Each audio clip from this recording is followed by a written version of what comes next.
Bismillahirrahmanirrahim. Assalamualaikum warahmatullahi wabarakatuh. Innal hamdalillah nahmaduhu wa nasta'inuhu wa nastaghfiruh wa na'udzu billahi min shururi anfusina wa sayyiati a'malina. May yahdihillahu fala mudilla lahu wa may yudlil fala hadiya lahu. Asyhadu an la ilaha illallah wahdahu la syarika lahu wa asyhadu anna Muhammadan 'abduhu wa rasuluh. Allahumma salli wa sallim ala nabiyyina Muhammadin wa ala alihi wa sahbihi ajma'in.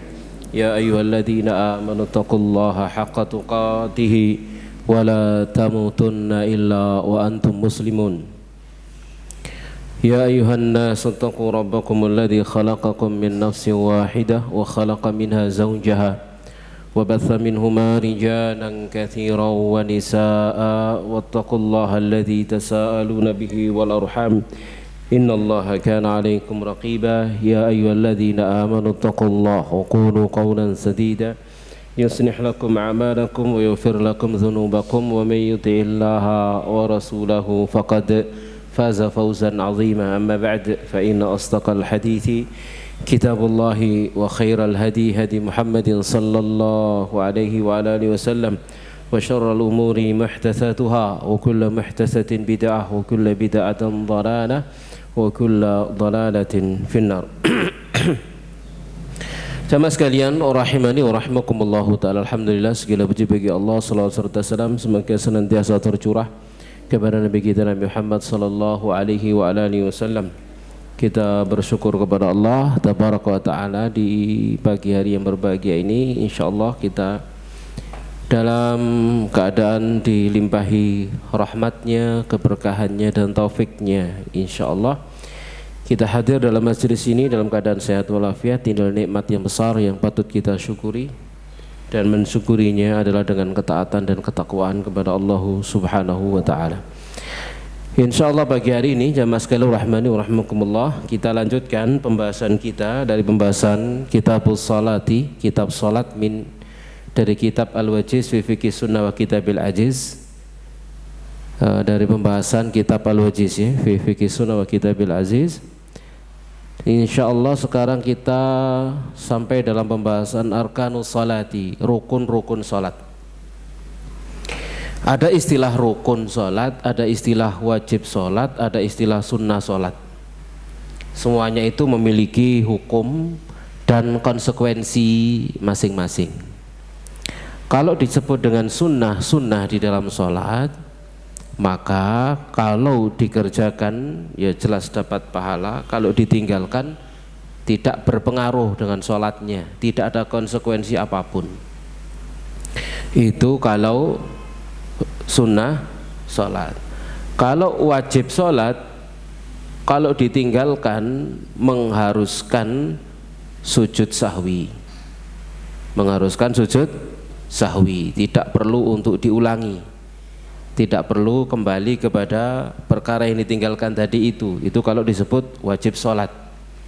Kalau disebut rukun sholat, maka kewajibannya harus kembali gitu ya, kalau ditinggalkan harus kembali, dan wajib juga sujud sahwi ya. Jadi kalau rukun sholat itu maknanya konsekuensinya harus dilakukan, tidak boleh ditinggalkan. Kalau ditinggalkan dengan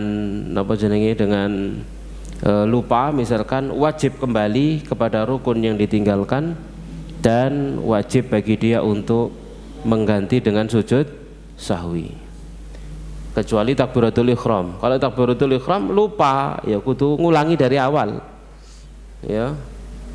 Jadi misalkan ada orang sholat tasyahud akhir terus baru ragu, aku mau wis takbiratul ihram apa enggak ya ngono. Perasaan moro langsung sedakep ngono gitu ya. Maka ngulang dari awal. Kenapa? Dianggap dia belum masuk ke dalam sholat. Nanti akan kita bahas insyaallah rinciannya. Tapi jamaah sekalian rahimani wa rahmakumullahu taala, berkata Syekh Abdul Azim Badawi hafizahullahu taala, li salati, bagi salat itu ada faraidu arkanun, ada fardu dan rukun-rukun, tatarakabu minha haqiqatuha, yang dari fardu dan rukun-rukun ini tersusunlah hakikat daripada salat itu. Artinya kalau rukun-rukun ditinggalkan maka dia dianggap tidak sholat, ya, hakikat sholatnya tidak ada, ya. Jadi rukun-rukun sholat inilah yang menyusun hakikat daripada sholat tersebut. Hatta idza takhallafa fardun minha, hingga jika tertinggal satu fardu dari rukun-rukun atau fardu-fardu itu, la tatahaqqaqu wa la yu'taddu biha syar'an, maka sholat itu enggak terrealisasi, tidak dianggap ada, dan juga tidak terhitung secara syar'i. Artinya kalau ditinggalkan, jamaah sekalian rahmani rahimakumullahu taala, maka dianggap enggak sholat. Yang namanya rukun itu kan tiang kan gitu ya. Kalau ini enggak dikerjakan, ya maka habis sholatnya, tidak sah sholatnya kalau itu ditinggalkan. Sama sekali rahmani rahimakumullahu taala. Nah, di sini ada pembahasan tentang meninggalkan rukun, tarkur rukni fi sholati, meninggalkan rukun di dalam sholat.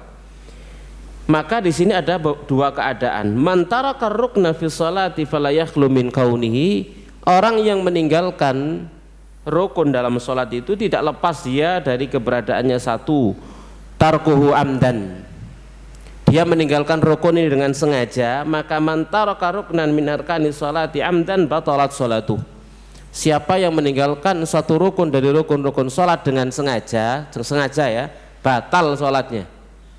Langsung seketika itu juga batal sholatnya, sengaja. Jadi misalkan habis napa jenenge maca Quran, ruku wis gak ruku-rukuan wis langsung sujud ae, wis batal sholatnya. Dengan sengaja batal sholatnya. Harus ngulangi dari awal. Batalat sholatu wa lam tasihha bil ittifaq, dan tidak sah secara sepakat. Yang berikutnya tarkuhu sahwan au jahlan, meninggalkannya karena lupa atau karena bodoh, nggak tahu. Maka fa'in amkana tudariku wal ityanu bi wajaba bil ittifaq, kalau mampu bagi dia untuk kembali kepada rukun yang dia tinggalkan gitu ya, maka wajib bagi dia untuk kembali berdasarkan kesepakatan. Jadi wajib. Contoh misalkan seseorang habis berdiri baca Quran lalu langsung sujud, lupa mau langsung sujud, ya, maksudnya adalah mungkin kesadarannya tadi itu sujudnya sujud tilawah, merungu duduk di antara dua sujud, duduk napa iftirah, selalu baca doa, kemudian dia sujud lagi, setelah aku mau sujud ini mah jadi sujud tilawah lah, tak lanjut gitu ya, paham sih maksudnya? Maka seketika itu pula dia harus langsung berdiri pada posisi dia baca Quran tadi, dia lanjutkan baca Qurannya, kemudian dia ruku, kemudian dia i'tidal, kemudian dia sujud. Ini maksud, paham ya di sini ya? Jadi kalau dia meninggalkan satu rukun tadi itu, lupa dan memungkinkan bagi dia untuk kembali, maka dia harus kembali. Fa'ilam yumkin tudarikuhu, kalau kemudian tidak memungkinkan untuk kembali kepadanya, maka fasadat salatu indal Hanafiyah, rusak salatnya menurut mazhab Hanafi. Sementara menurut jumhur tulghi rak'ah, tulgha ar-rak'atul lati taraka minha ruknu turika minha ruknu faqat. Rakaat yang rukunnya itu ditinggalkan, itu saja yang rusak, dihapus, dianggap tidak ada. Contoh tadi itu apa namanya, yang tadi itu saya contohkan tadi itu, dia mau sujud tilawah, ternyata dilanjut dia sujud, kemudian duduk di antara dua sujud, kemudian dia sujud lagi, kemudian dia duduk, lalu dia bangkit menuju sholat rakaat yang kedua. Pada saat rakaat yang kedua dia baru ingat, aku mang koyo ane sujud tilawah, lapo kok tak lanjut ambek longgo sujud mana terus lagi ngadeg. Nah, berarti rakaat yang pertama tadi tidak mungkin kembali karena dia sudah posisi berdiri lagi, maka rakaat yang pertama batal. Berarti rakaat kedua bagi dia saat itu adalah rakaat yang pertama. Jelas ya? Jadi dia batal. Ya. Jadi dirusak sudah, dianggap tidak ada rakaat pertama tadi itu. Jelas ya? Tapi tidak boleh membatalkan sholat, dilanjut sholatnya. Cuman rakaat yang pertama tadi yang nggak ada rukuknya, tidak ada i'tidalnya, maka jadi rusak, dianggap nol. Paham di sini insyaallah ya? Jadi itu konsekuensi meninggalkan rukun karena apa? Karena lupa atau karena jahal, ya. Taib. Dan nanti diganti dengan sujud sahwi, ya. Nanti akan ada sujud sahwi setelah salam kalau kondisinya berkaitan dengan rukun.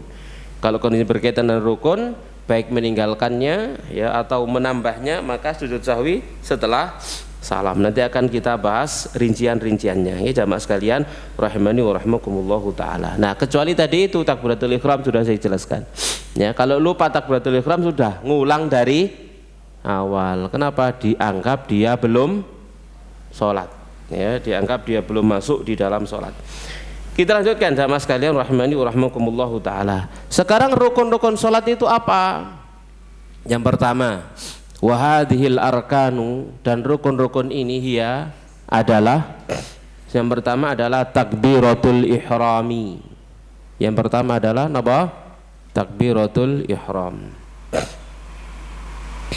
Ini rukun yang pertama jamaah sekalian rahimani wa rahimakumullahu taala. Dalilnya an Ali bin Abi Thalib, dari Ali bin Abi Thalib radhiyallahu taala anhu anin Nabi, dari Nabi sallallahu alaihi wasallam qaal, beliau bersabda, miftahus salati at-tuhuru, kunci pembukanya salat itu adalah bersuci, wa tahrimuhat takbiru, pengharamannya adalah takbir, wa tahliluhat taslimu, dan penghalalannya adalah salam.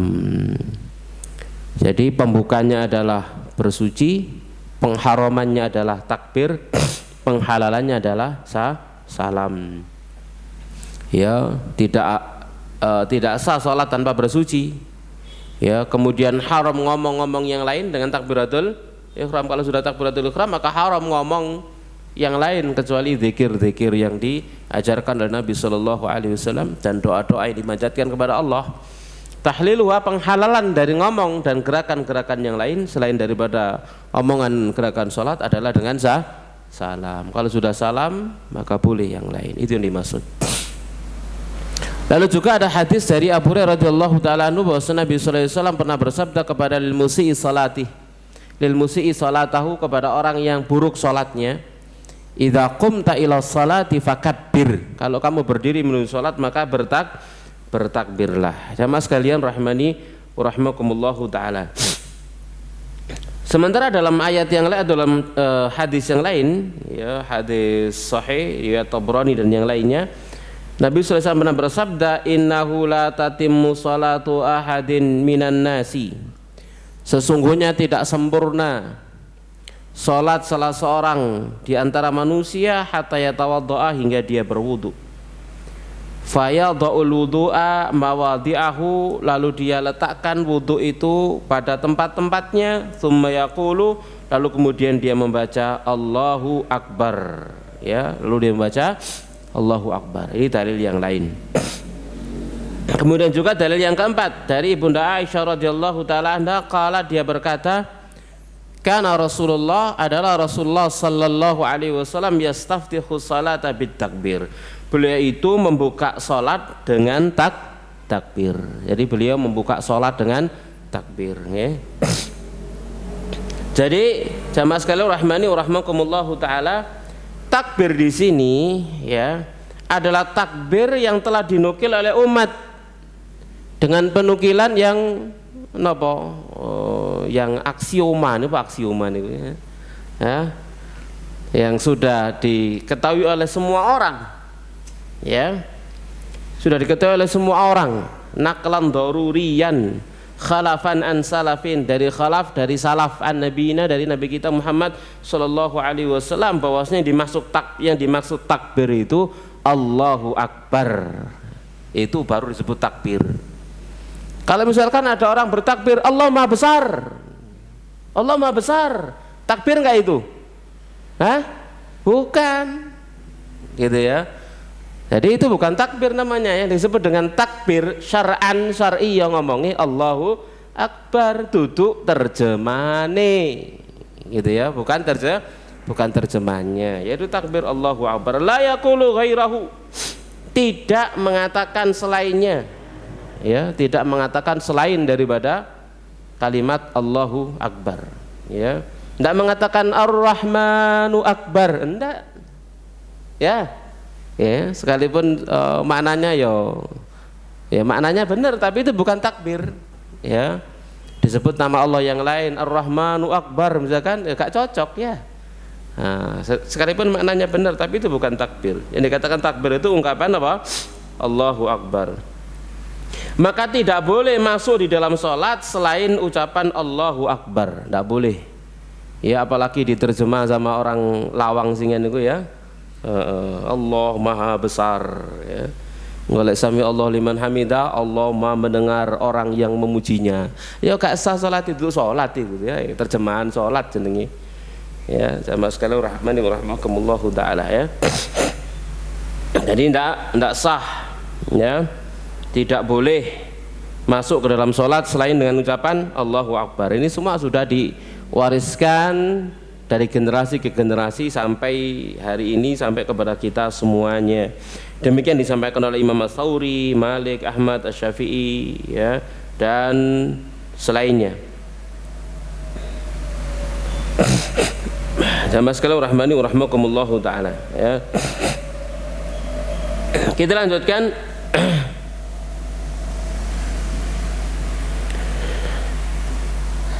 Dan tidak sah, ya, dengan selain bahasa Arab. Tidak sah dengan selain bahasa Arab, ya. Tidak sah, la yasihut takbiru bi ghairil arabiyyah. Tidak sah takbir dengan selain bahasa Arab, ya. Shallu kama raaitumuni usalli, salatlah kalian sebagaimana kalian melihat aku salat. Jadi tidak sah, ya, kecuali orang yang enggak tahu, ya, kecuali orang yang tidak tahu, baru belajar Islam atau baru masuk Islam misalkan semacam itu, ya, lalu dia sholat, ya, hanya ikut-ikutan begitu karena belum belajar, ya, maka bagi dia sah-sah saja, namanya tidak tahu, ya. Jamaah sekalian rahimani wa rahmakumullahu taala. Nah, jadi wajib harus dengan menggunakan apa? Bahasa Arab. Bunyinya apa? Allahu Akbar, Allahu Akbar, ya. Kita lanjutkan yang berikutnya, jamaah sekalian rahimani wa rahmakumullahu taala. Rukun yang kedua adalah al-qiyamu fil fardhi lil qadir alaih. Berdiri untuk salat fardu bagi yang mampu. Jadi berdiri itu rukun salat khusus untuk salat fardu bagi yang mampu. Tapi kalau salat sunnah maka bukan rukun. Boleh seseorang tanpa udzur sholat sunnah dalam keadaan duduk, boleh tanpa udzur, tidak apa-apa, gitu, ya. Sekalipun tidak ada udzur, malas ngono ya, lalu sholat sambil duduk untuk sholat sunnah, maka bukan termasuk rukun daripada sholat sunnah. Berdiri itu rukun untuk sholat fardu lil qadir alaih, bagi yang mampu. Allah Subhanahu wa taala berfirman, wa qumu lillahi qanitin. Berdirilah kalian untuk Allah dengan khusyuk. Wa kana sallallahu alaihi wasallam yusalli qa'ima. Dan adalah Nabi sallallahu alaihi wasallam salat sambil berdiri. Wa amara bidzalika Imran bin Husain. Dan Nabi juga merintah kepada Imran bin Husain. Faqalalah, lalu beliau berkata kepada Imran bin Husain, salli qa'iman, salatlah kamu sambil berdiri. Fa illam yastati faqaidan, kalau kamu fa'ilam tastati, kalau kamu tidak mampu maka sambil duduk. Fa'ilam tastati fa'ala jambin, kalau tidak mampu maka di atas lambung miring nganan, ya. Jamaah sekalian rahimani wa rahmakumullahu taala. Jadi ini rukun yang kedua, napa? Berdiri bagi yang mampu, ya. Jamaah sekalian rahimani wa rahmakumullahu taala. Kemudian para ulama telah sepakat bahwasanya berdiri rukun dalam sholat fardu bagi orang yang mampu. Ini sudah sepakat seluruh ulama, tidak ada khilaf, ya. Dan mereka sepakat bahwasanya orang sakit gugur darinya kewajiban untuk berdiri jika dia tidak mampu. Kalau sakit tidak mau berdiri maka gugur kewajiban dia untuk berdiri. Sholat sesuai dengan keadaannya, maka dia boleh sholat sambil duduk. Demikian juga gugur berdiri dari orang yang bisa berdiri tetapi berat bagi dia untuk berdiri dengan keberatan yang sangat. Ya, mampu berdiri tapi kalau kesuwen jadinya keberatan misalkan, ya segera duduk, tidak ada masalah begitu ya. Jadi orang sholat berdiri kemudian ngejer ndredeg yo nang lungguh ndak apa-apa. Mang awale kuat marono ndak kuat, ndak masalah ya. Apalagi sholatnya sholat sunnah gitu ya. Teko mang nggo kursi apa-apa kan gitu ya. Sholat sunnah traweh dawa rek, traweh nek kono rek. Ya sak juz, rong juz misalkan sak trawehan gitu ya. Dawa nggo kursi ae. Imame kedawan longgo gitu ya. Enggak apa-apa ya, enggak masalah apalagi kalau sholat sunnah ya, sholat sunnah. Karena sholat sunnah berdiri bukan rukun ya, berdiri bukan rukun. Apa meneh ngimami ambek longgo, wis longgo kabeh wis. Ya, imame longgo, wis longgo kabeh gitu ya. Atau kemudian dia mampu berdiri tapi kalau berdiri lama dikhawatirkan penyakitnya bertambah ya, atau malah menjadi lambat sembuhnya ya, maka tidak wajib bagi dia untuk berdiri. Dari Anas bin Malik dia berkata, sakatan Nabi sallallahu alaihi wasallam an farasin fajuhisha syaqquhu al-aiman. Nabi SAW pernah jatuh dari kuda lalu beliau terluka lambung kanan beliau. Maka fadakhalna alaihi na'udu, kami pun masuk menemui beliau, menjenguk beliau. Fahadaratis salat, lalu waktu salat hadir, fasalla bina qaidan, lalu Nabi salat bersama kami sambil duduk, fasallaina wara'ahu qu'udan, lalu kami pun salat di belakang beliau juga dalam keadaan duduk ya.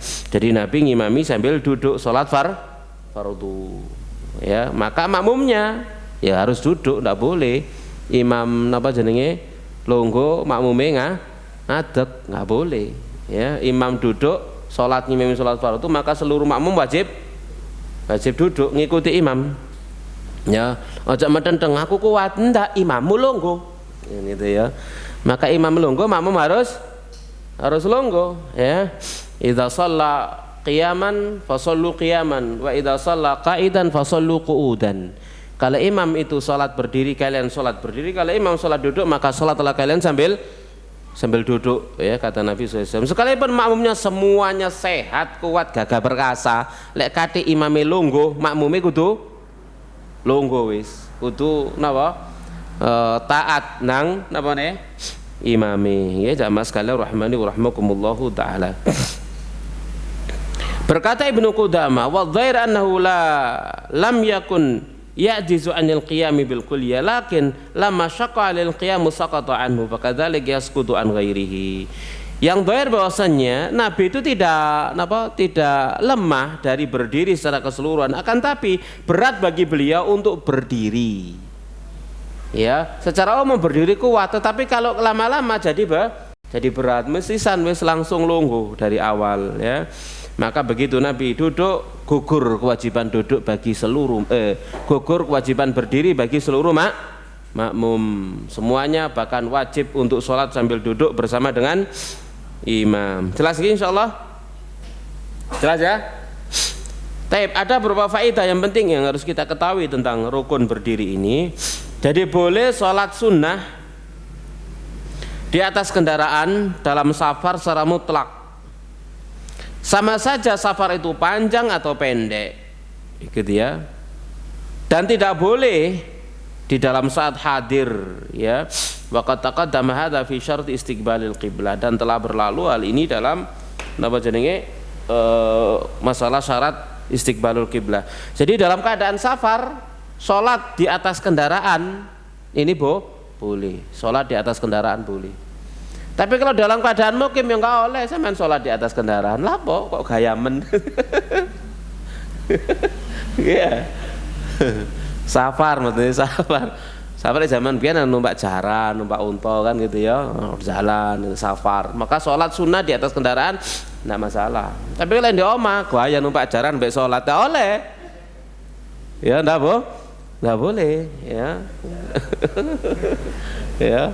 Lama duwe kandang jaran, lapangan jaran langsung mengendarai kudanya bukan untuk safar tapi diam di tempatnya itu lalu sholat, tak boleh, harus turun. Jelas ya?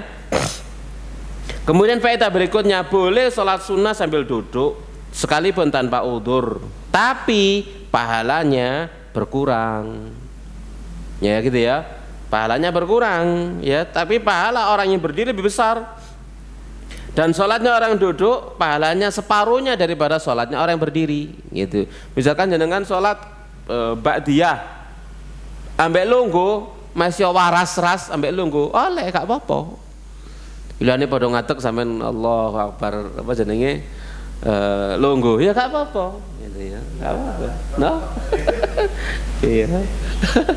Iya, kan katanya hukum toh, hukumnya gak apa-apa gitu ya, tergantung niatnya. Niatnya ikhlas apa niatnya apa jenenge nyeje kan gitu, kan beda. Lek niatnya nyeje ya kok ganjaran ya.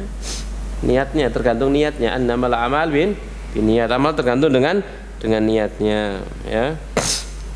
Yang jelas kalau dia sholat sambil duduk pahalanya separuhnya pahala orang yang sholat sambil berdiri. Dari Imran bin Husain dia berkata, aku pernah bertanya kepada Rasulullah tentang sholat seorang yang sambil duduk. Maka Nabi bersabda, in shalla qaiman fa afdal. Kalau dia sholat berdiri maka itu lebih utama. Wa man shalla qa'idan falahu nisfu ajril qaim.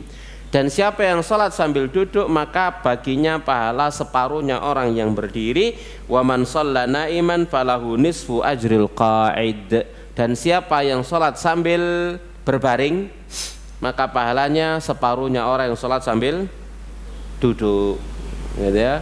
Mas sekalian rahmani wa rahmakumullahu ta'ala. Nah, jelas gini insyaallah.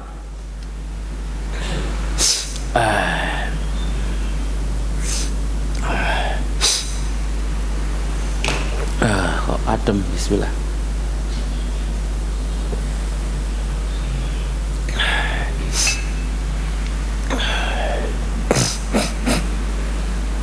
Kemudian juga ada lagi yang lain hadisnya,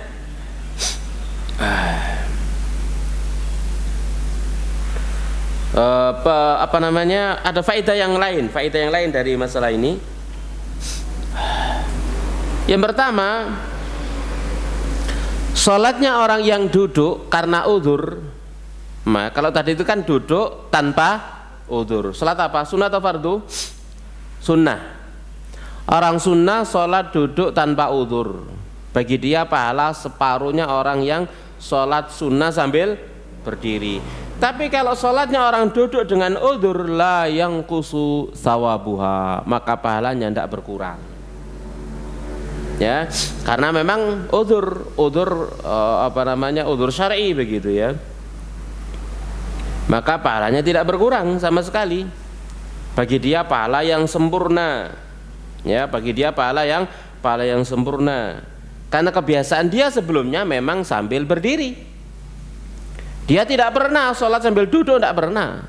Tapi suatu ketika kemudian dia duduk karena ada uzur, mungkin karena sakit atau apa gitu ya. Ya boyoke kumat, dengkeen misalkan begitu ya, sikile jarem atau macam-macam kan, itu orang penyakit apalagi zaman sekarang. Lalu dia sholat sambil duduk, maka pahalanya sempurna. Seakan-akan dia mengerjakannya sambil berdiri gitu ya. Yang menghalangi dia dari berdiri adalah sakit dan yang semacamnya, baginya pahala sempurna. Karena hadis Nabi SAW, man marada aw safara kutiba lahu ma kana ya'malu sahihan muqiman. Siapa yang sakit atau dia safar, maka ditulis untuknya apa yang biasa dia kerjakan dalam keadaan sehat lagi mukim. Orang yang berkurang kapasitas atau apa namanya, berkurang ibadahnya karena sakit dan karena safar, berkurang, pahalanya sempurna tetap, seakan-akan tidak berkurang sama sekali ibadahnya karena apa namanya, karena udzurnya, karena sakit atau karena safar. Kemudian yang kedua, faedah yang kedua, min khasaisin Nabi, termasuk kekhususan Nabi sallallahu alaihi wasallam, annahu la yanqusu thawabu in shalla an-nafilata min ghairi udhrin qaidan. Kalau Nabi ini khusus, sekalipun beliau salat sambil duduk tidak berkurang pahalanya. Ini kekhususan Nabi sallallahu alaihi wasallam. Ini berdasarkan hadis Abdullah bin Amr, ya. Dia berkata, "Hudditsu," diceritakan kepada aku, anna Rasulullah, bahwasanya Rasulullah sallallahu alaihi wasallam qala, "Salatul rajuli qa'idan nisfus shalah." Salat seseorang sambil duduk itu separuh salat. Maka aku datangi beliau sementara beliau kutemukan dalam keadaan salat sambil duduk. Fawadatu yadi ala ra'si, lalu aku letakkan tanganku di kepala beliau sallallahu alaihi wasallam. Faqala, maka Nabi bersabda, "Malaka ya Abdullah ibn Amr, ada apa denganmu wahai Abdullah bin Amr?" Qultu huddithu ya Rasulullah annaka qulta salatul rajuli qa'idan ala nisfi salati wa anta tusalli qa'idan. Ceritakan kepada saya bahwasanya Anda berkata salatnya seseorang sambil duduk itu separuh salatnya orang sambil berdiri. Sementara Anda sekarang kok salat sambil duduk ya Rasulullah? Qala ajal, benar. Walakinni lastu ka'ahadin minkum, tapi aku tidak seperti seorang pun di antara kalian. Jadi ini kekhususan Nabi sallallahu alaihi wa alihi wasallam. Jelas nggih insyaallah? Taib. Lalu ada faedah berikutnya. Boleh membuka bacaan dalam sholat sunnah itu sambil duduk, kemudian berdiri berdasarkan kesepakatan para ulama. Misalkan takbiratul ihramnya dia duduk, Allahu Akbar, lalu baca Quran, baca surat Al-Fatihah, kemudian baca surat, lalu dia merasa dia mau rokok, dia berdiri sebentar, dia lanjutkan bacaan Qur'annya, lalu dia rukuk sambil berdiri. Boleh, tidak apa-apa. Paham ya? Jadi misalkan kita sholat ya, sholat malam, pengen baca panjang, kesel sikile, wis kenyang-kenyang, longgo, dilanjutkan sambil duduk. Wis nyaman sikile, ngadeg maneh, boleh. Paham di sini ya? Boleh. Ya, kemudian ngadeg, kesel maneh, longgo maneh. Wis napa nyaman, berdiri lagi, boleh, gitu ya jamaah sekalian rahimani wa rahimakumullahu taala. Ini berdasarkan hadis Ibunda Aisyah radhiyallahu taala anha dalam hadis sahih riwayat Bukhari Muslim, anna Rasulullah SAW kana yusolli jalisan. Adalah Nabi SAW dulu pernah beliau sholat sambil duduk, fayaqra'u wa huwa jalis, lalu beliau membaca Al-Quran sambil duduk. Fa'idha baqiya min qira'ati qadra ma yakunu 30 ayat wa 40 ayat, maka tatkala sisa bacaan beliau tinggal 30 atau 40 ayat, tinggal 30 atau 40 ayat, 2 lembaran ya. Ya, 2 halaman ya, 2 halamanan misalkan kalau mushaf sekarang ya rata-rata begitulah ya. 30 atau 40 ayat, qama, maka beliau berdiri. Faqara'a wa qa'im, lalu beliau membaca Quran sambil berdiri, tsumma raka'a tsumma sajad. Kemudian beliau rukuk, kemudian beliau sujud, tsumma yaf'alu fi raka'at tsaniyah mithla dzalik. Lalu beliau melakukan pada rakaat yang kedua seperti itu. Gitu ya. Jadi beliau takbiratul ihram sambil duduk, lalu beliau membaca Quran, sekiranya bacaan beliau sudah hampir habis, beliau berdiri, melanjutkan bacaan, rukuk, i'tidal, sujud, duduk, sujud. Rakaat kedua duduk lagi, baca Quran panjang, sekiranya mau habis maka beliau berdiri, kemudian melanjutkan bacaan Qurannya 30 atau 40 ayat, kemudian beliau rukuk sampai selesai. Paham di sini ya? Jadi itu boleh dalam sholat apa? Sunnah ya jamaah sekalian rahimani wa rahimakumullahu ta'ala.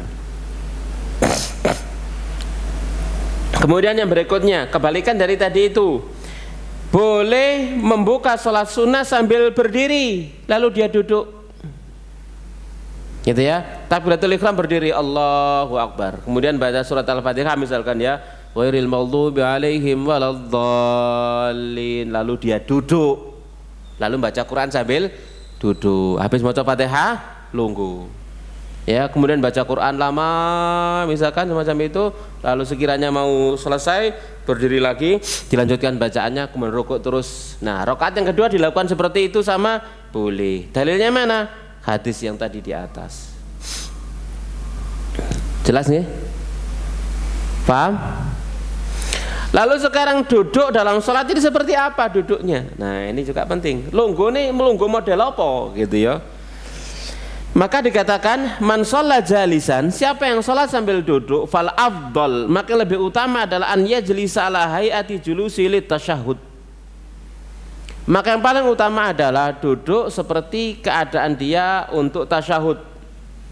Ya, wa yaftarishu fi halil qiyami war ruku'i, dan beriftirash pada saat berdiri dan ruku'. Li'itlaqi haditsai Umran wa Aisyah al-mutaqaddimaini innal mutabadir annal murad bil julus al mahud fi shalat. Jadi duduk yang biasa dilakukan duduk dalam salat, duduk iftirash, ya. Duduk iftirash. Ya, duduknya duduk iftirash. Ya yang nyaman saja, yang nyaman gitu ya. Wa in kana yajuzu tarabbu, sekalipun boleh juga bersila. Ya, duduk iftirash oleh, sila ya oleh, ya. Bersila juga boleh, ya. Terutama kalau memang ada udzur. Faqad jaa hadza 'anin nabi, dan telah datang dari Nabi SAW dalam hadis riwayat Nasa'i bin Uzaimah al-Baihaqi.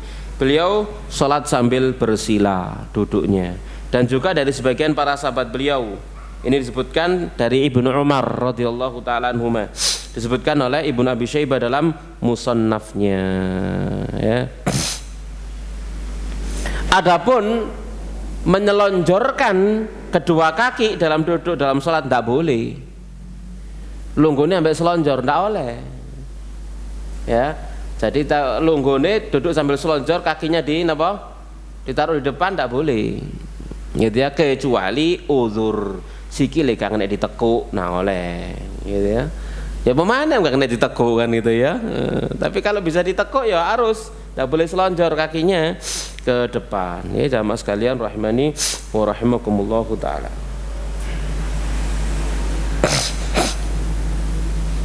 Kemudian faedah berikutnya masih berkaitan dengan sholat yang tidak berdiri itu, yaitu sholat sambil berbaring karena ada uzur. Ya, sama saja dalam sholat fardu atau dalam sholat sunnah.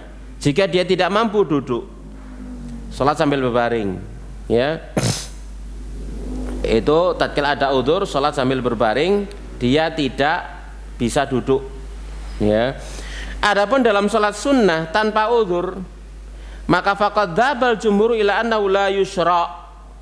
Kalau tanpa uzur dalam sholat sunnah, tanpa uzur sekalipun dalam sholat sunnah, maka jumhur ulama mengatakan tidak disyariatkan orang sholat sambil berbaring tanpa ada uzur, sekalipun untuk sholat sunnah. Li'annahu lam yunqal 'anin nabi, karena tidak pernah dinukil dari Nabi sallallahu alaihi wasallam.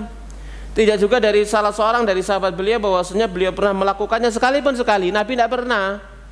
Ya, bahkan sholat sunnah sambil berbaring tidak pernah, gitu ya, kecuali ada udzur syar'i, ya. Ya mas sekalian rahmani wa rahmakumullahu taala.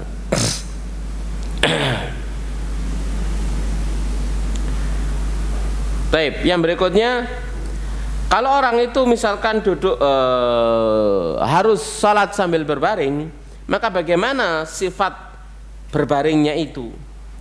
Jadi siapa yang sholat sambil berbaring, maka disunahkan bagi dia untuk menjadikan, ya, an yakuna dzalika ala jambil aiman, duduk di atas, berbaring di atas lambung kanannya, mustaqbilan biwajhil qiblah, dengan menghadap ke arah kiblat, berarti mujur ngalor,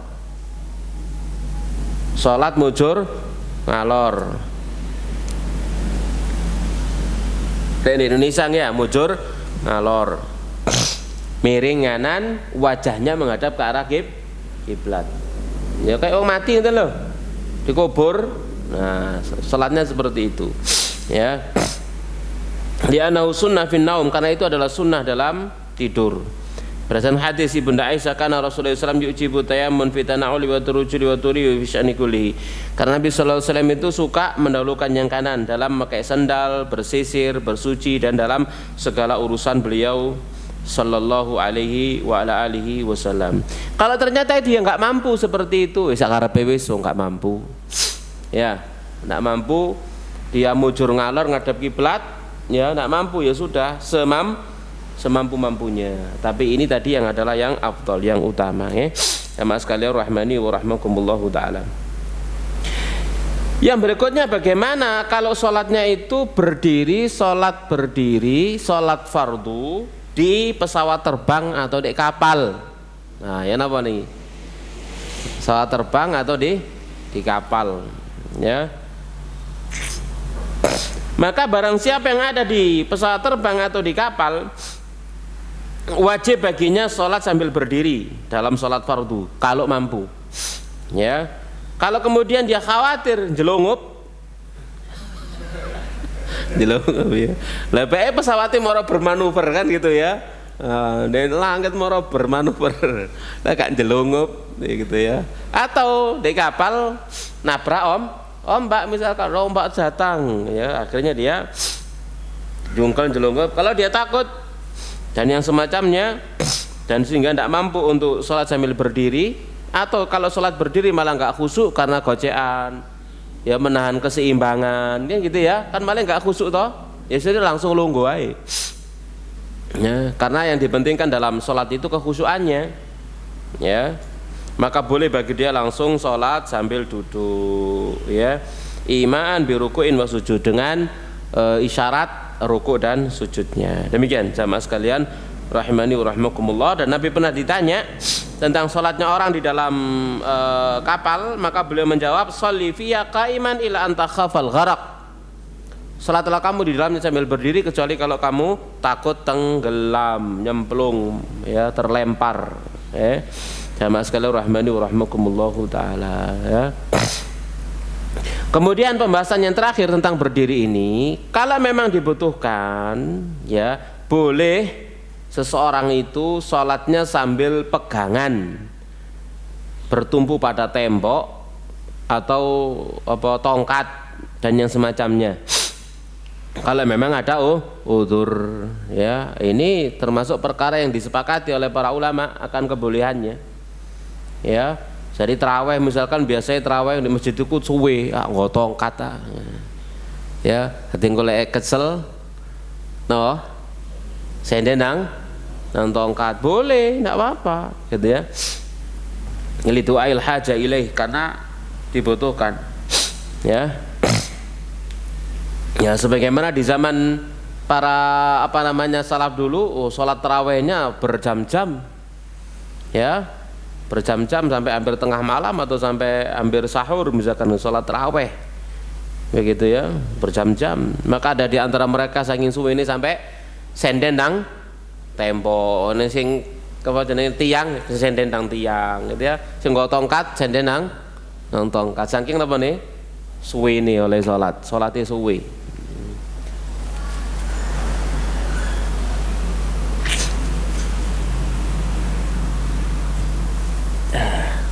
Lah zaman saat niki salat kesuwen iso dibengoki mbek semburi. Kul huwale ngono ya. Ya Allah ya. Kita lanjutkan. Jamaah sekalian rahimani wa rahimakumullah taala. Nah, yang tadi itu sudah kita sampaikan ya, jika imam salat sambil duduk, maka seluruh makmum harus salat sambil duduk, ya. Sambil duduk. Taib itu rukun yang keberapa? Kedua, ya. Sekarang rukun yang ketiga, jamaah sekalian rahimani wa rahimakumullah, adalah qiraatul Fatihah. Apa? Iya, makasih ya. Qiraatul Fatihah fi kulli raq'ah, membaca surat Al-Fatihah pada setiap rakaat. Qiraatul Fatihati fi kulli raq'ah, membaca surah Al-Fatihah pada setiap rakaat. An Ubadah bin Samit, dari Ubadah bin Samit radhiyallahu anhu, anna Nabi sallallahu alaihi wasallam qala, beliau sallallahu pernah bersabda, la salata liman lam yaqra bi Fatihatil kitab, tidak ada salat bagi orang yang tidak membaca Al-Fatihah. Wa qad amara Nabi sallallahu alaihi wasallam musii'a salatahu bil qiraah, Nabi merintah orang yang buruk salatnya untuk membaca Al-Fatihah. Tsumma fal dzalika fi sholatika kulliyah, lalu lakukan itu semua pada salatmu semuanya, ya. Jadi tidak ada salat yang sah tanpa Al-Fatihah, ya. Jadi la salata liman lam yaqra bi Fatihatil kitab. Maka membaca Al-Fatihah itu satu rukun, pada setiap rakaat dari setiap sholat fardu ataupun sunnah, sama saja, tidak ada bedanya. Apakah sholat fardu atau sholat sunnah wajib membaca Al-Fatihah. Apakah itu sholat jahriyah atau sholat sirriyah? Sholat jahriyah wajib baca Fatihah, sholat sirriyah wajib baca Al-Fatihah, baik imam maupun makmum. Bahkan yang sholat sendirian, tentu apalagi gitu ya, imam sholat sendirian dan makmum semua wajib baca Al-Fatihah. Ini pendapat As-Tsauri, Malik, Asy-Syafi'i, Ahmad dalam madhabnya, dalam pendapatnya yang masyhur, dan juga diriwayatkan dari Umar bin Khattab, Utsman bin Abil As radhiyallahu taala anhum ajma'in. Lalu dalilnya apa? Ya tadi itu dalilnya, la sholata liman lam yaqra bi Fatihatil Kitab. Tidak ada salat bagi orang yang tidak membaca surat Al-Fatihah. Tidak ada salat bagi dia, tidak ada salat yang sah. Juga hadis dari Abu Hurairah radhiyallahu taala anhu, Nabi sallallahu alaihi wasallam pernah bersabda, "Man shalla salatan lam yaqra fiha bi Fatihatil Kitab fa huwa khidajun, hiya khidajun, hiya khidajun ghairu tamam." Ya, siapa yang salat tidak membaca di dalamnya Al-Fatihah, maka salatnya khidaj, yakni tidak sempurna, maksudnya tidak sah, ya. Jadi salat yang naqisah, salat yang kurang, maka tidak disebut dengan salat secara hakiki, begitu. Ya jamaah sekalian, rahimani wa rahimakumullah taala.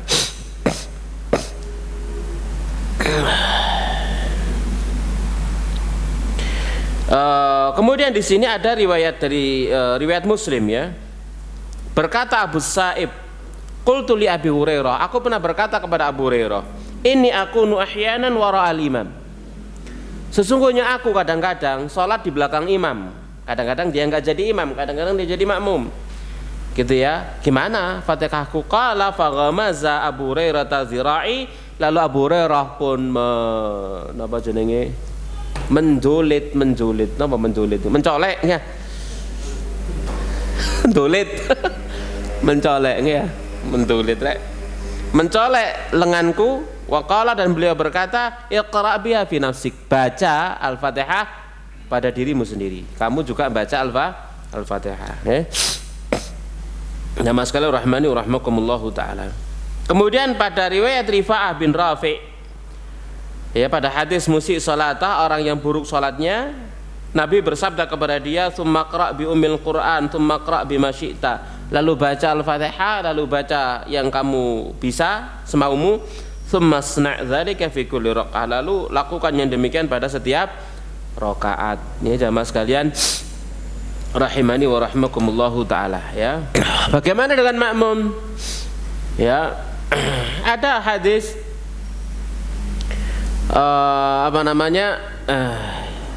ayat yang menyebutkan idza quri'al Qur'an fastami'u lahu ansitu la'allakum turhamun. Jika dibacakan Al-Qur'an, maka dengarkan dan diamlah agar kalian mendapatkan rahmat. Ini ayat bersifat umum. Kalau dibacakan Quran, maka diam, gitu ya.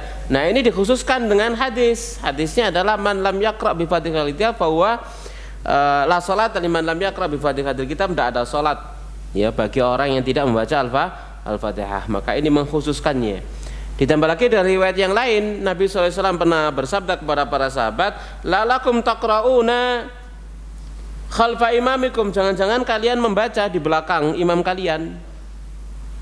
Lalu kemudian Nabi bersabda, la taf'alu, kalian jangan melakukannya illa bi Fatihatil Kitab, kecuali dengan Al-Fatihah. Maka makmum wajib membaca Al-Fatihah, di belakang imam.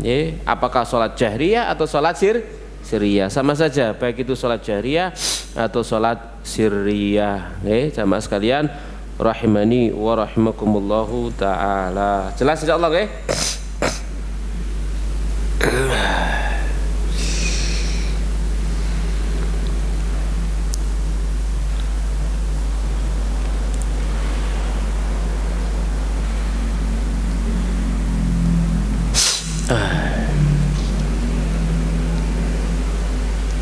Lalu bagaimana orang yang tidak hafal Al-Fatihah? Baru belajar, baru masuk Islam misalkan gitu, durung hafal surat Al-Fatihah, apa yang harus dia baca? Yang baca subhanallah, alhamdulillah, la ilaha illallah, Allahu akbar, subhanallah. Begitu dia membaca zikir yang mampu dia baca. Ojo napa menengahi, ya. Dia membaca apa yang dia mampu dari zikir, ya. Kalau memang dia belum hafal surat Al-Fatihah, ya. Ya, karena ayatnya jelas, ya, ittaqullaha mastata'tum, bertakwalah kalian kepada Allah semampu kalian. Kalau tidak mampu, ya sudah, gugur kewajibannya, ya, karena agama ini adalah mudah. Jadi kalau tidak mampu, maka dia baca apa yang bisa dia baca. Ini jamaah sekalian rahimani wa rahimakumullahu ta'ala. Jelas insyaallah, ya. Kita lanjutkan sekarang rukun yang keempat dan yang kelima.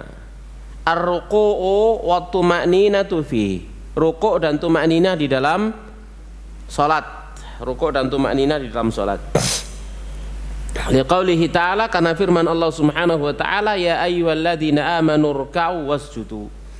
Wahai orang-orang yang beriman, rukuklah kalian dan sujudlah kalian. Ya, juga hadis Nabi SAW lil musi salatah, kepada orang yang buruk salatnya, Sumarka hatta tatma'inna raki'an, lalu rukuklah kamu hingga kamu benar-benar tumakninah dalam keadaan rukuk, ya. Dan juga dalilnya karena ya seperti itu salatnya Nabi sallallahu alaihi wasallam. Ya, kalau habis berdiri kemudian rukuk, sallu kama raaitumuni usolli, salatlah kalian sebagaimana kalian melihat aku salat. Ya seperti itu salatnya Nabi sallallahu alaihi wasallam, mesti ana rukuke, gitu ya. Habis berdiri kemudian beliau rukuk, ya.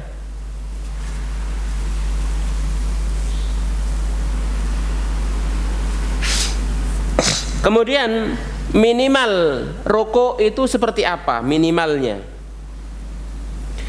Minimal daripada rukuk itu adalah merunduk yang sekiranya dua tangannya menyentuh dua lututnya. Ini minimal, ini pakai ngono, gitu ya. Ya, orang merunduk, merendahkan punggungnya, nekuk punggungnya, tangannya menyentuh kedua lututnya, itu sudah rukuk, gitu ya. Maka itu saja sudah sah. Kalau masalah gimana afdolnya, keutamaannya, ya dulu sudah kita bahas dalam sifat sholat Nabi, gimana rukuknya, gitu ya. Nah, rukuknya Nabi Shallallahu Alaihi Wasallam, punggungnya ditegakkan, tegek, kekerin tegek, tidak melengkung. Kemudian tangan ya menggenggam lutut masing-masing, digenggam dengan tangan jari jemarinya direnggangkan, digenggam begitu, ya, seakan-akan dia menggenggam jari jemarinya. Lalu lengan dengan lambung dijauhkan, ya, lengan dengan lambung dijauhkan. Itu sempurna. Nah, minimalnya pakai runduk, gitu ya. Kalau sah-sahan dulu, ya, sekedar sekedar sah, maka rukuknya adalah seperti itu. Masih melengkung, ya sah. Karena kalau afdal, lakukan yang sesuai dengan sifat sholat Nabi Shallallahu Alaihi Wasallam, ya. Adapun tumakninah, maka Nabi SAW bersabda, "Tsumarka hatta tatma'inna raki'an." Rukuklah hingga kamu tumakninah dalam keadaan rukuk. Dan juga sabda Nabi SAW, la tuji sholatun la yuqimur rajulu fiha sulbau fi ruku'i wa sujud. Tidak sah sholat, satu sholat pun, ya, yang seseorang tidak menegakkan di dalam rukuk dan sujudnya sulbinya. Artinya enggak sempat menegakkan, enggak sempat, ya, maka tidak sah. Tapi kalau sempat maka sah, ya. Dia ukurannya misalkan rukuk Allahu Akbar, diam subhanallah, sami Allah liman hamidah, gitu ya, Rabbana lakal hamdu, Allahu Akbar, subhanallah, Allahu Akbar, ya, Rabbighfirli, Allahu Akbar, subhanallah, lalu berdiri. Itu minimalis. Napa? Minimalis, ya.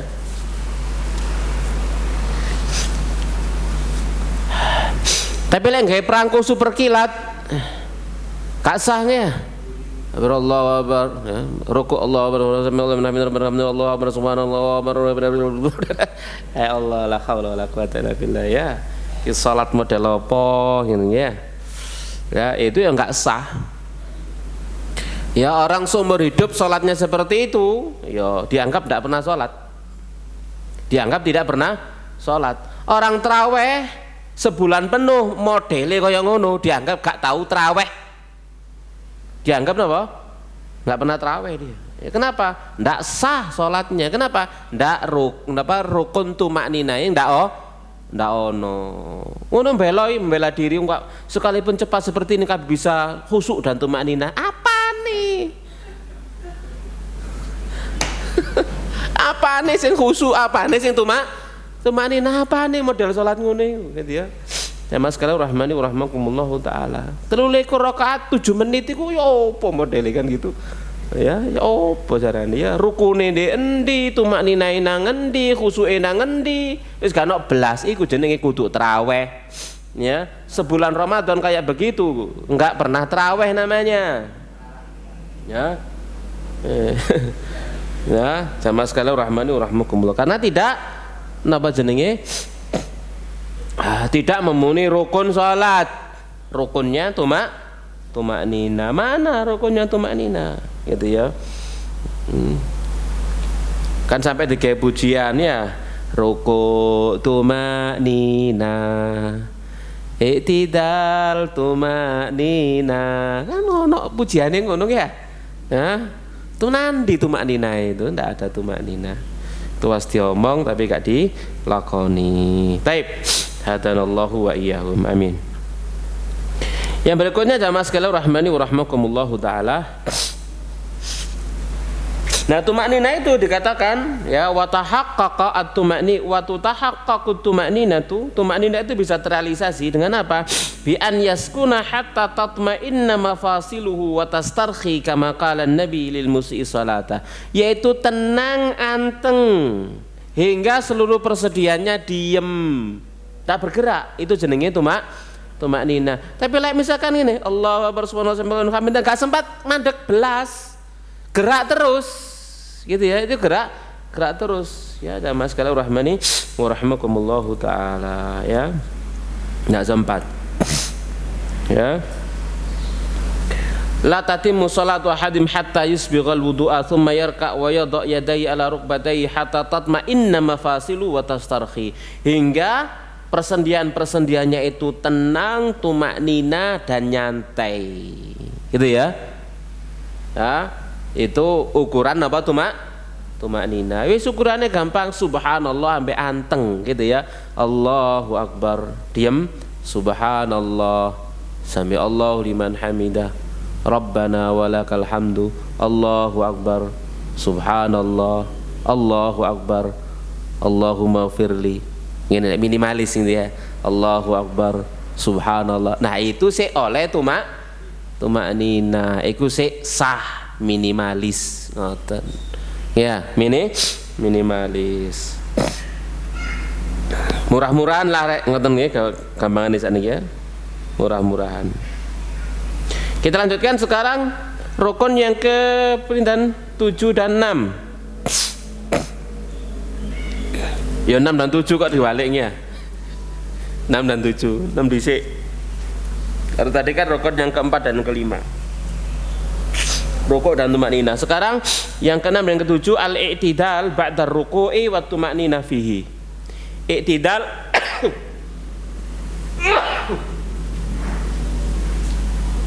alhamdulillah. Enggak ada sajadah di kaki. Enggak tolong. Kalau balik ngicak dingin.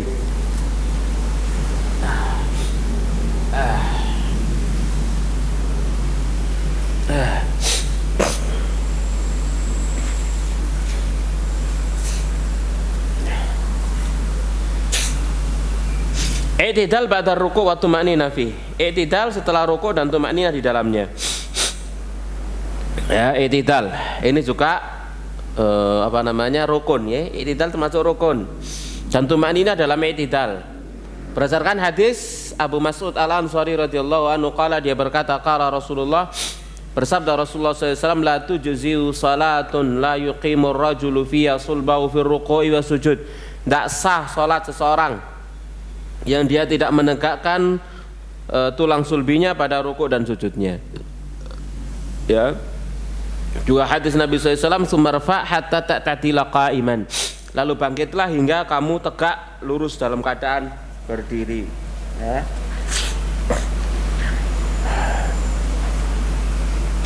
Dan dalam hadis Abu Humaid, ya, dalam sifat salat Nabi disebutkan fa idza rafa'a ra'sahu istawa hatta ya'uda kullu faqarin makanah. Jika beliau mengangkat kepala beliau, maka beliau tegak, ya, berdiri hingga setiap persendiannya atau bagian anggota tubuhnya kembali pada tempatnya masing-masing, ya. Dan Nabi bersabda, "Shallu kama ra'aitumuni usolli." Salatlah kalian sebagaimana kalian melihat aku salat. Tentang bagaimana tangan, posisi tangan, apakah bersedekap ataukah selonjor dulu sudah kita jelaskan, ya. Pada pertemuan yang sebelumnya sudah saya jelaskan dalam sifat salat Nabi. Kemudian yang berikutnya sekarang yang ke-8 dan ke-9. Sujud dan tuma'ninah di dalam sujud. Berdasarkan firman Allah Subhanahu wa taala, ya ayyuhalladzina amanu ruk'u wasjudu. Wahai orang yang beriman, rukuklah kalian dan sujudlah. Surat Al-Hajj ayat 77. Dan juga sabda Nabi sallallahu alaihi wasallam kepada orang yang buruk salatnya, "Sumasjud hatta tatma'inna sajidan." Lalu sujudlah kamu hingga kamu tumaknina dalam keadaan sujud. "Sumarfa hatta tatma'inna jalisan." Lalu bangkitlah hingga kamu tumaknina dalam keadaan duduk. "Sumasjud hatta tatma'inna sajidan." Lalu sujudlah kamu hingga kamu tumaknina dalam keadaan sujud, ya. Jadi sujud termasuk rukun. Gimana prakteknya sudah saya jelaskan, kita jelaskan dulu pada sifat salat Nabi, ya. Nah, a'dha'u sujud, anggota sujud, yaitu dari hadis Ibnu Abbas, umirtu an asjuda ala sab'ati a'dhum. Aku diperintah untuk sujud di atas 7 anggota badan. Alal jabhah, ya, alal jabhah, tapi Nabi menunjuknya ke hidung. Alal jabhah, jabhah itu apa? Kening, tapi yang ditunjuk hidungnya. Alal jabhah, ya, berarti kening sama hidungnya harus nempel, ya. Wal yadain, dan 2 tapak tangan, tidak boleh menggenggam. Mau sujud sampai ngene, ya, tidak boleh, ya, dengan tapak tangan. Yadain, bukan juga dengan lengannya diangkat. Jadi kalau ini doprok ngeten nih, doprok ini kayak baung, baung, ya, doprok ini kayak baung, ya. Jadi tangannya diangkat, ya, diangkat. Baung lah, nama jenenge alus ya, baung. Kata nyebut asu lah, kasar. Baung, ya. Baik. Kita lanjutkan. Kemudian waruk batain, 2 lutut. Jadi lututnya harus nempel. Wa atrafi al-qadamain, dan ujung-ujung kedua tapak kaki, ujung-ujung jari ini harus nempel, ya, tidak boleh diangkat. Ya, ana wong sujud sikile diangkat ngene. Diangkat, ya enggak sah sujudnya. Ya, berarti dia tidak melakukan rukun sujud ini, ya, dia kehilangan rukunnya, tidak sah nanti sholatnya. Ya, kalau sujudnya tidak sah, maka sholatnya tidak sah. Ya, jamaah sekalian rahmani wa rahimakumullahu taala. Termasuk yang mengkhawatirkan itu juga orang yang rambutnya panjang lalu diikat. Rambutnya panjang kemudian diikat. Ya, diikat itu di belakang begini diikat. Gitu, ya, ini termasuk, karena Nabi SAW pernah mengatakan orang yang mengikat rambutnya saat dia sholat itu seperti orang yang sholat tanpa kedua tangan, kayak orang sholat tangannya dibonto, gitu, ya. Ya, sehingga dikhawatirkan maka sholatnya, sujudnya tidak sah, maka sholatnya tidak sah. Maka gimana kalau rambutnya panjang, ya diurai. Kalau mau agar tidak kemana-mana, ya kuplu ono rek, kupluan, ya, pakai peci, pakai menutup kepala, ya, ojo diikat rambutnya di belakang, ya, diurai. Biarkan ikut sujud. Kita lanjutkan. Jamaah sekalian rahmani wa rahmakumullahu taala. Dari Ibnu Abbas juga Rasulullah SAW bersabda, la salata liman lam yusiba anfahu minal ard ma yusibu jabinahu. Tidak ada salat bagi orang yang hidungnya tidak mengenai tanah. Ya, irunge ndangak, enggak gelem ambles, eman irunge khawatir ambles ya apa. Khawatir pesek ya. Maka salatnya tidak sah. Ya, jadi salatnya tidak sah ya. Kalau misalkan sujudnya tidak sah, maka salatnya tidak sah. Jadi la salat liman la yusibu anfahu minal ardi ma yusibu jabinahu, la yusibu anfu minal ardi ma yusibu jabinu. Ya, jadi tidak sah orang yang hidungnya tidak nempel ke tanah, tidak juga apa yang sebagaimana keningnya tidak nempel tanah. Karena Nabi SAW mengatakan jabah, ya, sambil nunjuk ke hidung. Berarti ini sama ini, hidung sama keningnya wajib nempel. Baik. Kemudian sekarang yang berikutnya, rukun yang ke-10 dan ke-11, al-julusu baina sajdatain, duduk di antara dua sujud. Nah, duduk di antara dua sujud. Waktu maknina fihi, dan tumaknina dalamnya. Duduk di antara dua sujud termasuk rukun. Jadi la tujzi salatun la yuqimu fiha ar-rajulu sulbahu fir ruku'i was sujud. Ya. Jadi tidak sah salat salah seorang di antara kalian. Ya. Kemudian juga dalam hadis yang lain Nabi sallallahu alaihi wasallam pernah bersabda, "Tsumasjud hatta tatma'inna sajidan." Lalu sujudlah kamu hingga kamu tumaknin dalam keadaan sujud. "Tsumarfa hatta tatma'inna jalisan." Lalu duduklah kamu hingga kamu tumaknin dalam keadaan duduk. "Tsumasjud hatta tatma'inna sajidan." Lalu sujudlah kamu hingga kamu tumaknin dalam keadaan sujud, ya. Jamaah sekalian rahimani wa rahmakumullahu taala. Dan juga dari Bunda Aisyah radhiyallahu taala anha, beliau pernah berkata, kana Rasulullah idza rafa'a ra'sahu min as-sajdah lam yasjud hatta yastawiya jalisan. Nabi itu tidak pernah, jika beliau sudah bangkit mengangkat kepala beliau dari sujud, tidak sujud lagi hingga beliau duduk beristiwa tenang dalam keadaan beliau duduk, ya. Jamaah sekalian rahmani wa rahmakumullahu taala. Maka rukun duduk di antara dua sujud ini dinyatakan oleh Asy-Syafi'i dan Ahmad, ya. Jadi Imam Syafi'i dan Imam Ahmad menyatakan bahwasanya duduk di antara dua sujud ini termasuk rukun, ya. Namun tidak pernah dinukil dari Malik sesuatu pun perkataan yang demikian, ya. Adapun Abu Hanifah maka fayakfi indau an yarfa'a ra'sahu misla hadis sayf. Kalau menurut Abu Hanifah maka cukup di sisi beliau duduk di antara dua sujud itu seperti orang yang mencabut pedang, seret dilebokno maneh. Jadi napa? Allahu Akbar langsung sujud maneh, gitu ya.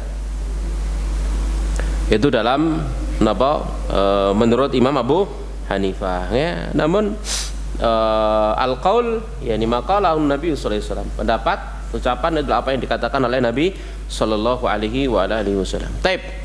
Itu duduk di antara dua sujud, ya, yaitu juga dengan tumak-nina. Jadi duduk misalkan di sujud Allahu Akbar, subhanallah. Kita bicara minimalisnya, ya, minimalisnya. Lalu duduk Allahu Akbar, Rabbil firli. Ya, itu minimal. Itu ya. Tapi yang diajarkan kepada kita kan bukan hanya Rabbil firli tidak, ta? Rabbil firli warhamni wajburni warfa'ni warzuqni wahdini wa'afini. Kemudian kita sujud. Jadi ukurannya seperti itu, nggih, jamaah sekalian rahmani wa rahmakumullah. Yang berikutnya ke-12 dan ke-13, at-tasyahud al-akhir. Tasyahud akhir. Dari Ibnu Mas'ud radhiyallahu taala anhu, dia berkata, kunna naqulu qabla an yufrada alaina tasyahud. Dulu kami berkata sebelum diwajibkan kepada kami tasyahud, assalamu ala Allah, assalamu ala Jibril wa Mikaila. Kami dulu kalau tasyahud sebelum diajari itu membaca salam ala Allah, assalamu ala Jibril wa Mikail. Faqala Rasulullah, maka Rasulullah SAW bersabda, la taqulu hakadha, kamu jangan mengatakan seperti itu. Walakin qulu, akan tapi ucapkan at-tahiyyatu lillah wassalawatu wattayyibat, begitu ya. Itu yang diucapkan. Kalau di madzhab Syafi'i, Imam Syafi'i memilih at-tahiyyatul mubarakatus salawatut thayyibat, kan begitu. Itu kalau pilihan madzhab Syafi'i. Semuanya sahih dari Nabi sallallahu alaihi wasallam ya. Taib. Jamaah sekalian rahimani wa rahmakumullah taala. Jadi tasyahud akhir itu termasuk apa? Rukun. Tasyahud awal termasuk apa? Tasyahud awal wajib, bukan rukun. Makanya kalau kehilangan meninggalkan tasyahud awal, tidak wajib kembali. Diteruskan sholatnya nanti sujud sahwi sebelum salam. Itu bedanya antara wajib dengan rukun. Tapi kalau rukun wajib balik, wajib kembali. Tadi di awal sudah saya sampaikan ya. Ini tasyahud akhir termasuk rukun ya, tidak boleh ditinggalkan. Nah, dan tasyahud yang paling sahih ada riwayat Ibnu Mas'ud radhiyallahu taala anhu yang dikeluarkan oleh Bukhari Muslim, yaitu at-tahiyyatu lillah wassalawatu wattayyibat. Assalamu alayka ayyuhan nabi wa rahmatullahi wa barakatuh. Assalamu alayna wa ala ibadillahi salihin. Asyhadu an la ilaha illallah wa asyhadu anna Muhammadan abduhu wa rasuluh. Ini yang paling sahih ya, jamaah sekalian rahmani wa rahimakumullahu taala. Baik, sekarang yang berikutnya poin yang ketiga napa? Pinten? Rukun yang ke-13 nggih.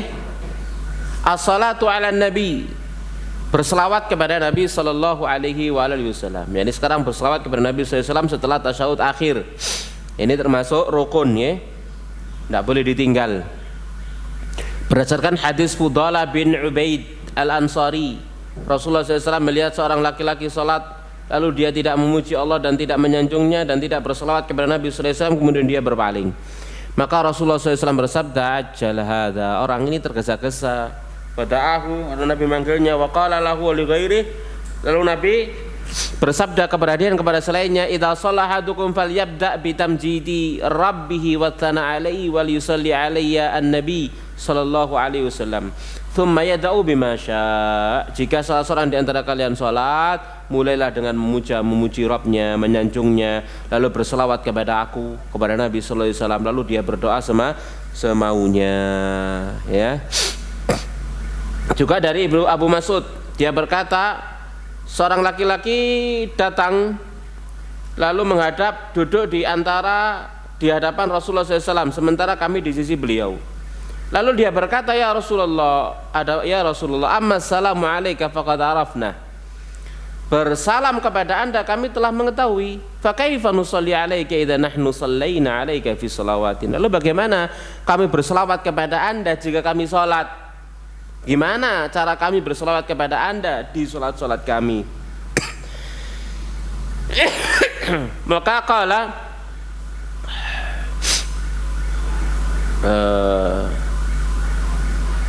fasamata hatta ahbabna anna rajul lam yas'alhu. Lalu beliau diam hingga kami itu suka andaikan saja laki-laki tadi tidak bertanya kepada Rasulullah SAW. Dan beliau diamnya ya menunggu wahyu. Maka Nabi kemudian bersabda, idza antum shallaitum alayya, jika kalian ingin berselawat kepada aku di dalam salat tentunya, faqulu, lalu ucapkan oleh kalian, Allahumma salli ala Muhammadin an-nabiyil ummi wa ala ali Muhammadin, dan seterusnya.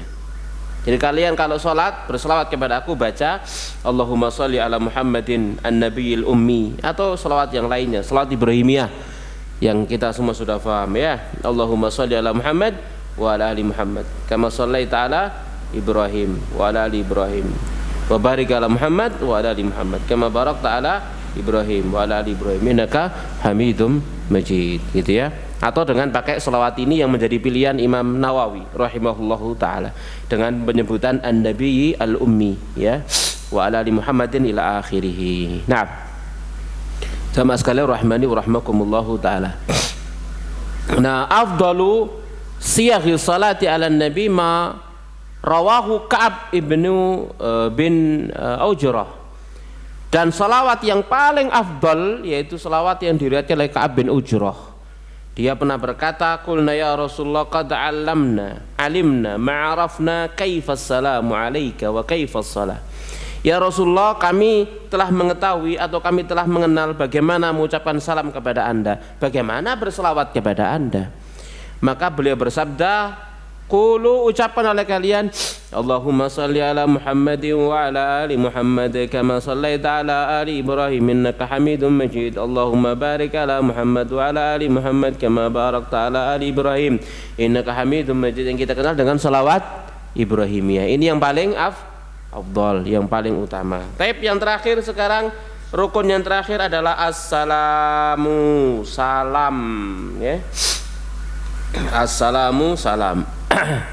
Karena Nabi SAW bersabda, miftahus salati tuhur, pembuka salat itu adalah bersuci, ya, wa takhrimu takbir, pengharamannya adalah takbir, kemudian tahlilu wa taslim, dan penghalalannya adalah taslim. Yaitu salam, ya. Jadi salam yang wajib adalah kanan, yang kiri tidak wajib, ya. Yang kanan itu yang wajib, yang kiri tidak wajib. Ya seandainya misalkan orang kanan assalamualaikum warahmatullah, buang angin, ya nggak perlu kayak kiri. Buang angin kok, ya. Jadi imam misalkan, ya assalamualaikum warahmatullahi wabarakatuh, angin des gitu. Ya wes meneng kok, ojo ditambahin ini, ojo, ya. Nah, kenapa? Yang wajib yang kan kiri tidak wajib. Jelas, ya? Ya. Bahkan boleh boleh juga sekali waktu orang mengucapkan salam hanya ke kanan saja sekali, assalamualaikum, kirinya tidak usah, ya. Atau assalamualaikum warahmatullah, assalamualaikum warahmatullah, atau assalamualaikum warahmatullahi wabarakatuh, assalamualaikum warahmatullah, begitu, ya. Semuanya datang dari Nabi sallallahu alaihi wa ala alihi wasallam. Baik, demikian jamaah sekalian rahmani wa rahmakumullahu taala. Baik, semoga bermanfaat. Pertemuan yang berikutnya kita akan bahas wujubus shalah, ya, atau wajibatus shalah, ya, wajib-wajibnya salatnya insyaallah. Kita akhiri wa sallallahu nabi Muhammadin wa ala alihi washabihi ajma'in. Subhanakallahumma bihamdik asyhadu an la ilaha illa anta astaghfiruka wa atubu ilaik. Wassalamualaikum warahmatullahi wabarakatuh.